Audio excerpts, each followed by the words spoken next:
ከፖሊስ ጋር አሁን ክሴታ እናቀርባለን። በታች ያለው መዋቅር በሙሉ ክሴታችን ይዘን ስንሄድ እንዲተበደልን ስንላቸው እናንተ ለምን አመላችሁ አትተውም? መብላት አትተውም? እንዲህ ዝም ብላችሁ ክሴታ ምናምን እያላችሁ ከምትመጡ ሰውን መብላት መተው፣ ወደ ጅብ መቀየር መተው፣ አመላችሁ መተው ነው እንጂ ይሄ ክሴት አንቀበልም ብለው በፍጹም ተምራ ያስተናግዱን እስካሁን ድረስ። ቡዳ፣ ጠቢብ፣ ፈላሻ፣ ሙራ ወዘተ እንደየአካባቢው ባህል፣ ቋንቋና ወግ የተለያዩ ስያሜዎች ይሰጣቸዋል። ከዚህ ጋር በተያያዘ አንድ ባልደረባዬ ያጫወተኝን ገጠመኝ ላካፍላችሁ። ለአቅመ ጋዜጠኝነት ከደረሰ በኋላ ራሱን ችሎ በአዲስ አበባ ከተማ ቀጨኔ መድኃኔዓለም አካባቢ ቤት ተከራይቶ መኖር ጀመረ። ታዲያ ከስራ ወደ ቤቱ የሚያመላልሱት ሹፌሮች የአካባቢው ነዋሪዎች ቡዳዎች ናቸው፣ ማታ ማታ ወደ ጅብነት ይቀየራሉ እያሉ ቢነግሩትም ጆሮ ገብ ወሬ ባለመሆኑ ከቆብም አልቆጠረው። እያደረ ግን ሹፌሮቹ እኛ ወደዚህ አካባቢ አንሄድም ማለትን አመጡ። ከሄዱም እቤቱ ሳይደርሱ ራቅ ባለ አካባቢ እንዲወርድ ያስገድዱት ጀመር። ስራ ውሎ ረዥም ርቀት በእግር ተጉዞ ወደ ቤት መሄድ አልሆንልህ ያለው ባልደረባዬ በ3ኛ ሳምንቱ ቤት ለመቀየር እንደተገደደ አጫውቶኛል። በኢትዮጵያ የኢኮኖሚ መስተጋብር ከፍተኛ አስተዋጽኦ እንደሚያደርጉ የሚገልጹት እነዚህ የዕደ ጥበብ ባለሙያዎች በሚደርስባቸው አድሎና መገለል እንደ ሰው መኖር ወደማይችሉበት አዘቅት እየወረዱ እንደመጡ ይገልጻሉ። በ21ኛው ክፍለ ዘመንም ይህ ባህላዊ ማህበራዊና ኢኮኖሚያዊ አድሎና ማግለሉ አልቀረላቸውም። ቅዱስ ቁርባንን ለማቀበል የሚጠቅሙ እንደ ጽዋ፣ እርፈ መስቀልን ጨምሮ ሌሎች ጽናጽል፣ ጽንሃ፣ መስቀል ወዘተ ንዋየ ቅድሳትን በጥበባቸው ሰርተው ለአገልግሎት ቢያበቁም እነሱ ግን ከመቁረብ እንደሚከለከሉ ይገልጻሉ። ልጆቻቸውን ከማስጠመቅም እንዲሁም። ቡዳ ሰው በሊታዎች ናችሁ፣ ሰው ታሳምማላችሁ በማለት ከስራ ገበታቸው የተባረሩት ቤት ይቁጠረው በመንግስታዊ መዋቅሩና በማህበረሰቡ ኋላ ቀር እምነት ምክንያት አድሎና መገለል እንደሚፈጸምባቸው በምሬት ይናገራሉ። ለዚህ ሁሉ አሉታዊ ጫና ምንጭ ታሪካችን በወጉ ሳይሰነድ እንዲያም ሲል በገዢዎች እንዲፋቅ ተደርጎ ህብረተሰቡ በክፋት እንዲረዳን በመደረጉ ነው ይላሉ የትግራይ ክልል የዕደ ጥበበኞች ማህበር መስራችና ሊቀመንበር አቶ በርሀ አብርሃም። በኢትዮጵያ እነዚህ እጀ ጥበበኞች ተብለው አሁን መገለል የደረሰባቸው የራሱ ከጥንት ታሪክ ማንሳት ከተፈለገ የራሱ ምንነት የነበረው የራሱ ዘር ሐረግ አመጣጥም ያለው ማህበረሰብ ነው።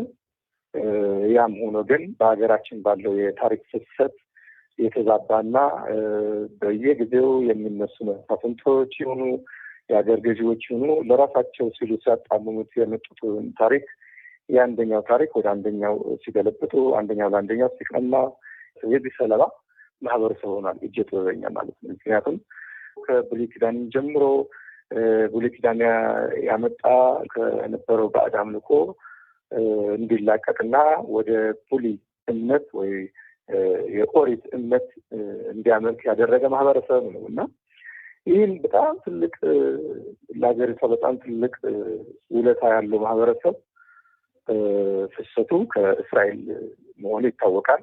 የዕደ ጥበብ ባለሙያዎች የተለያዩ ባህላዊ፣ ሃይማኖታዊና የግል መዋቢያ ጌጣጌጦች ተጠበውና አስውበው ከማቅረባቸውም በላይ ለዘመናዊ ኢንዱስትሪ መሰረት የሆኑትን የጎጆ ኢንዱስትሪዎችን በማቋቋምና በሀገሪቱ ኢኮኖሚ ረዥም ታሪክ ያለው አስተዋጽኦ እያደረጉ እንደመጡ አቶ በርሀ ይገልጻሉ።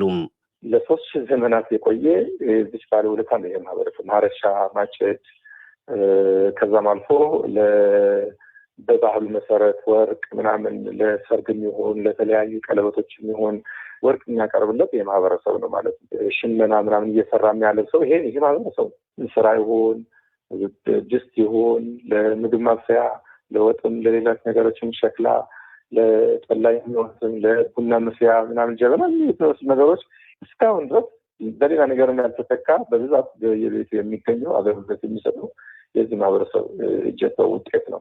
በሀገሪቱ ኢኮኖሚ የራሳቸውን አሻራ ቢያኖርም ከህብረተሰቡና ከሃይማኖት ተቋማት ጭምር ከፍተኛ መገለል እንደሚደርስባቸው ባለሙያዎቹ በምሬት ይገልጻሉ።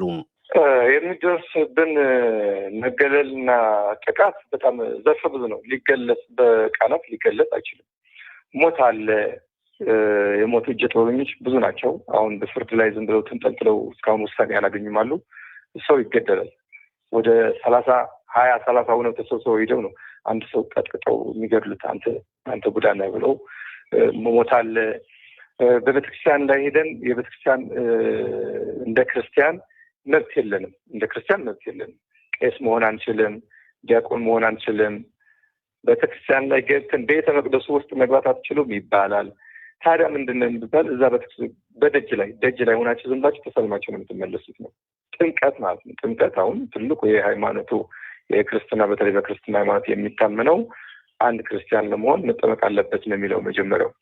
አሁን ህፃን ልጆች ራሱ ከልክለውናል። ክርስትና እንዳንነሳ እየተደረግን ነው። በጣም መገለሉ በቃላት ሊገለጽ አይችልም። ሰው የሚበልና አይናቸው ላይ በጣም ኃይለኛ የሆነ ፓወር ያላቸው ለሰው ደግሞ በአይናቸው አይተው የሚገድሉ ናቸው።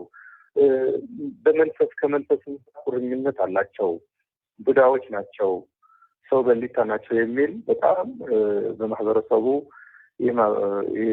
እጀ ጥበበኛ እንዲገለል በጣም አጸያፊ የሆነ መሬት ላይ የሌለ እውነት የሌለው ስም ማጥፋቶች እና ስድቦች ተለጥፈውበታል ለዚህ ማህበረሰብ።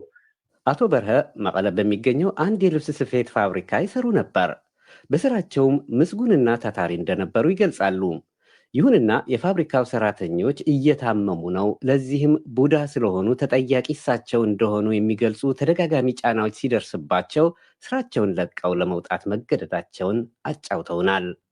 ሰው ይታመማል፣ እየታመመ ነው፣ እንዲህ የሆነ ነው በሚል እጀ ጥበበኞች የሚባሉት መዝግቧቸው ተብለው በጣም ብዙ ልጆች ከዛ ስራ ለቀዋል። በዚህ ሁኔታ እኔ ራሴ ከዛ የለቀኩ ነኝ። በጣም ጥሩ ስራ ነበር። አሲስታንት የመሆን እንትንም ተሸላሚ የስመንዝ ቤስት ግሩፕ ሊደር ተብዬ ሸለም ነበር። በስራ በጣም መልካም ነበር። ይሄ ነገር ከመጣ በኋላ ግን ሰው ይበላል፣ ሰው በልቷል እንደዚህ በሚል በራሴ በአፌ መጥተው ነገሩኝ። ለራሴ በቃ ምንም እዛ መስራት ስላልቻልኩኝ ጋርመንት ለቀቄ ወደ አዲስ አበባ ሄድኩኝ ማለት ነው። ያስራትች ሌላኛዋ የትግራይ ክልል ነዋሪ የሆነችው ዕደ ጥበበኛ ተጨማሪ የጤና አጠባበቅ ትምህርት ተምራ በነርስነት ተመድባ እየሰራች ብትቆይም ልጆቻችን እያሳመመችብን ነው በሚል ወደ ጽዳት ሰራተኝነት እንድትዛወር ከዚያም አልፎ ወደ ሌላ ወረዳ እንድትቀየር ተወሰነባት።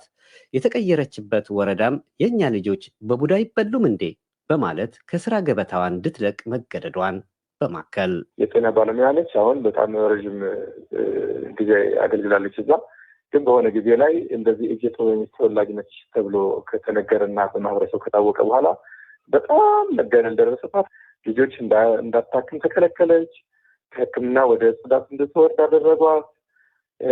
አንቺ ሰው መምራት አትተውም እያሉ የሚገባትን በመንግስት የሚመጣ ጥቅማ ጥቅሞችን ያስቀሯታል።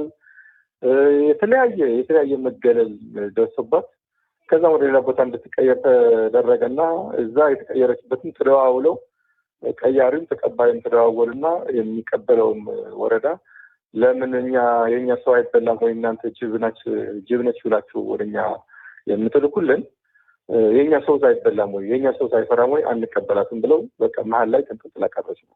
ዕደ ጥበበኞችን በተመለከተ በማህበረሰቡ የሚነዙ የተለያዩ ኋላ ቀር አስተሳሰቦች እንዳሉ ይታወቃል። በማህበራዊ መገናኛ ዘዴዎች ጭምር ማታ ወደ ጅብነት ይቀየራሉ የሚል ጎልቶ የሚደመጥ ነው። ቄስ ረዳኢ ኃይለ ግን ይህን በፍጹም ሐሰት ነው ይላሉ።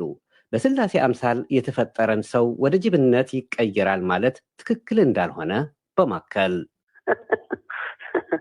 ሰው ሆኖ አጋሳለም ስላሴ በአርአያ ስላሴ የተፈጠረ ሰው ሌሊት ጅብ ይሆናሉ ይባላል መባልማ በጣም የሚያሳፍር።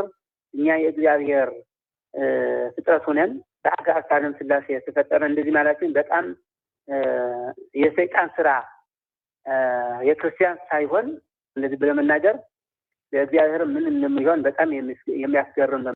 የዕደ ጥበብ ባለሙያዎቹ የሚደርስባቸውን ግድያ፣ የሰብአዊ መብት ረገጣ፣ አድሎና መገለል ለአስፈጻሚና የፍትህ አካላት ቢያቀርቡም ፍትህ እንደማያገኙ ይገልጻሉ። በተለይ ከፖሊሶች የሚያገኙት ምላሽ እጅግ ሞራልን የሚነካ መሆኑን በማከል ከፖሊስ ጋር አሁን ቅሬታ እናቀርባለን። በታች ያለው መዋቅር ታች ያለው ከዘዋና ወረዳ ምናምን ጣቢያ ያሉትን በሙሉ ክሴታችን ይዘን ስንሄድ እንደተበደልን ስንላቸው እናንተ ለምን አመላችሁ አተውም መብላት አተውም እንዲህ ዝም ብላችሁ ክሴታ ምናምን እያላችሁ ከምትመጡ ሰውን መብላት መተው፣ ወደ ጅብ መቀየር መተው፣ አመላችሁ መተው ነው እንጂ ይሄ ክሴት አንቀበልም ብለው በፍጹም ተአምር አያስተናግዱም እስካሁን ድረስ። ይህ ስር የሰደደ አድሎና መገለል እንዲቆም መንግስት በሚቆጣጠራቸው የመገናኛ ብዙሃን በኩል የሚሰጥ ተከታታይ ትምህርት እንደሌለ የሚገልጹት አቶ በርሀ ማህበራቸው በማህበራዊ መገናኛ ዘዴዎች ህብረተሰቡን የማንቃት እንቅስቃሴዎችን መጀመሩን ነግረውናል። አሁን በእኛ በኩል የምንችለውን እየሰራን ነው። ከተለያዩ ፕላትፎርም ከፍተንም ሶሻል ሚዲያም እያነቃን ነው። ከተለያዩ ዩቲዩበሮችን ሁነን እየሰራን ነው።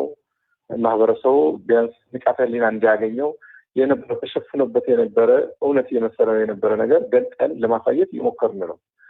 ነገር ግን እንደ መንግስት እንደ ሀገሪቱ እንደ መንግስት ግን ምንም እንቅስቃሴ የለም። በመላ ሀገሪቱ የሚገኙ የዕደ ጥበብ ባለሙያዎች ስለሚደርስባቸው አድሎና መገለል እንዲሁም የሰብአዊ መብት ጥሰት አንድም የሰብአዊ መብት ተከራካሪ ድርጅት ሪፖርት እንደማያደርግ የገለጹት አቶ በርሀ ተስፋቸውን በዓለም አቀፍ የሰብአዊ መብት ተቆርቋሪዎች ላይ አድርገዋል።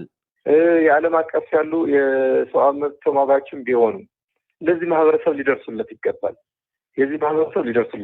የሰብአዊ መብት ጥሰት ነው ያለው ይሄ ጉዳይ። የሌላ የፖለቲካ ችግር አይደለም። ሰብአዊ መብቱ ነው እየተጣሰ ያለ። መብቱ እንዲከበር፣ ማንነቱ እንዲታወቅ፣ ይሄ ማህበረሰብ ምንድን ነው ለምንድን ነው እንዲህ የሆነ ያለ ብለው ለነፍሳቸው ሲሉ ለህሊናቸው ሲሉ ለዚህ ማህበረሰብ ሊደርሱለት ይገባል። በዕደ ጥበብ ባለሙያዎች እየደረሰ ስላለው ባህላዊ ኢኮኖሚያዊና ማህበራዊ መገለልና የሰብአዊ መብት ጥሰት አስመልክተን ያዘጋጀነውን በዚሁ ፈጸም። በየአካባቢያችሁ ያለውን ምልከታ ጻፉልን። ከዝግጅቱ ጋር ዮሐንስ ገብረ እግዚአብሔር ነበርኩ። ቸርን ሰንብት።